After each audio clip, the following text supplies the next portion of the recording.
a lot of times when I see conservatives try to argue with liberals about police reform or about these kind of awful situations, people will say, well, there's a lot of violence happening and there's a lot of black people who die due to gun violence that people don't cover. The media doesn't cover because it doesn't fit the narrative. And a lot of times liberals say that that's kind of gaslighting or that's not valid. But I have two stories right here. And one of them is Cincinnati police charged 13-year-old girl in stabbing death of another girl. And then also two 15-year-old boys in deadly gun battle just miles and minutes from fatal police shooting of knife-wielding 16-year-old Micaiah Bryant. And I saw someone tweet yesterday, if the cop was not there, if he had let this 16-year-old stab the other teenager to death, that would not be a story. And that's kind of heartbreaking. Yes, this is how the mainstream media does not care about us at all. And when I say us, I don't mean just black people like me. I mean, they don't care about us, America, at all. They are lying to you when they go on TV and get all teary-eyed and tell you that they're on the side of justice and they just want to see justice done, and that's what they think their job is. No, their job is to make as much money as possible during the time that they're on TV. And this is another case of it. They don't care about what's going on. Of course, there is violence that happens in corners of this country every single day that the media doesn't report on. I mean, by the way, Grace, do we know anything more about the Capitol Hill driver attack? That guy disappeared, didn't he? You know, or what did the other guy that shot up the supermarket? He disappeared, didn't he? Because those narratives weren't useful to the mainstream media for the subjects they want to talk about. See, they want to set the news cycle.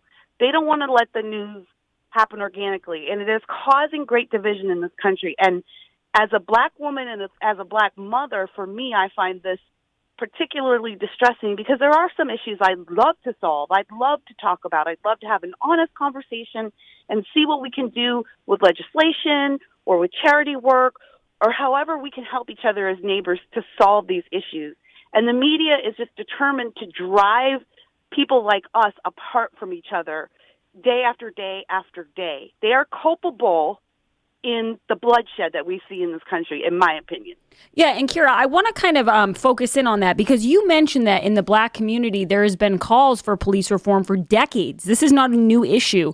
A lot of black people in America have been complaining, and rightfully so, about, listen, we need to put in reform here. And then you mentioned that Senator Tim Scott actually came up with something and Democrats had zero interest in it. Why do you think that is? I mean, the obvious reason is that it was a Republican proposed bill. However, the bill got dropped right before the election. And Nancy Pelosi as much as admitted that they weren't going to, the House was not going to consider any kind of Republican legislation until after the election. And that's why they rejected all the stimulus bills before the election, too. See, these are games. They are playing games with our lives, people. And I think it's time for us, good average Americans, to stand up and start demanding that these people actually do their jobs and stop playing games that have real consequences for the rest of us who have to live real lives in this country. We don't have police escorts and fancy mansions and home security. We don't have a $10,000 fridge that freezes top-of-the-line ice cream. We don't have these things. We have each other. We have our neighbors. And it's people like Nancy Pelosi and a lot of people in Congress who are like, well, you know, this is just a game. We can't approve it because we don't want to give Trump a win. Meanwhile, here we are in 2021 still talking about police violence, still having the same arguments. And at least there was a man who put something on the table. Right. At least he put it there. Let's talk about it. You know, and they just flat out denied it. And worse, going back to the shark attack media thing, the media didn't even give him any coverage on it. You only know about this bill because conservative media covered it. Otherwise, it would have just died right there. The media had no interest in covering this bill, and now they want to talk about how no one wants to do anything. The problem is that no one wants to compromise. Right. And you bring up such a good point because there's so many things that I wouldn't realize unless I was, and I know Twitter is the worst place in the world, but if I wasn't following people like you and Stephen Miller and Jennifer Oliver O'Connell and other people who call out hypocrisy, whether it's, Gavin Newsom or COVID, if there weren't people holding some of these Democrats accountable, a lot of us wouldn't even know it because it does not show up on the news. And to your point, AOC and all these other people, they were so quick to come out and say, this isn't justice. This is not justice. We can't rest. We have to keep going. And I'm just thinking to myself, they just want this to go on longer so they can get more likes and more retweets and grandstand some more. And you're right. There are real world consequences for that kind of dangerous rhetoric. Kira, I do want to move on really quickly here and just ask you a little bit about the Arizona Republican-led legislature overwhelmingly passed a bill that, and you have to kind of break this down for my audience. It would require an opt-in for parents before their students could participate in pro-LGBTQ-oriented sex ed studies. Kind of explain to people why this is a good thing and why parents should want this. Yeah, so we dealt with this here in California a couple of years ago. We lost this fight, but there's the LGBT activist communities, as led by the Human Rights Commission, put this sex ed curriculum in place. It was very explicit and very heavily LGBT, not just about learning biology, but about learning how to transition from boy to girl or learning about transgender issues. Here in California, I hate to say it, but teaching small children masturbation was in some of the curriculum. It's very weird stuff that has been inserted by teachers' unions, and they're doing the same thing in Arizona. And what happens is, by law, you can keep your kid out, but you have to tell the school, I'm going to take my kid out on this day. So basically, you have to choose an opt out, which means you've got to know which days the curriculum is. What's a better compromise is for parents to have to opt into the curriculum, meaning there's no accident's going to happen where you forgot to opt out and now the kid's getting this instruction on a day, right? So now the Arizona legislature passed this law that said, well, parents just want to be able to opt in. You tell them what days this is being taught, and then they'll tell you if they're going to put their kid in there, which the activists don't like, right? Because they want to get your kids by accident. They want you to forget. And so they don't like, but the legislature passed this overwhelmingly. This is a pushback, Grace, against all of this legislation that's sweeping across the country. And all of these, I would say, kind of this trendy social contagion that is sweeping across the country, where we're putting kids on puberty blockers and things like that. So this is a reaction to that to try to protect kids. And so it passed. Good news, right? For the Arizona legislature. Good news for Arizona. Yeah. Seems like a decent thing to do, except Governor Doug Ducey, Republican Governor Doug Ducey, vetoed the bill like a couple of his other predecessors in other states. Kristi Noem comes to mind, and Asa Hutchinson. Just vetoed it. But Kira, I think people are so confused. Why are people? I was confused by the Kristi Noem, and I saw some people saying, well, maybe it's because of certain corporations that she doesn't want to move out of the state. Do you think that's what this is about? Why they're not standing their ground?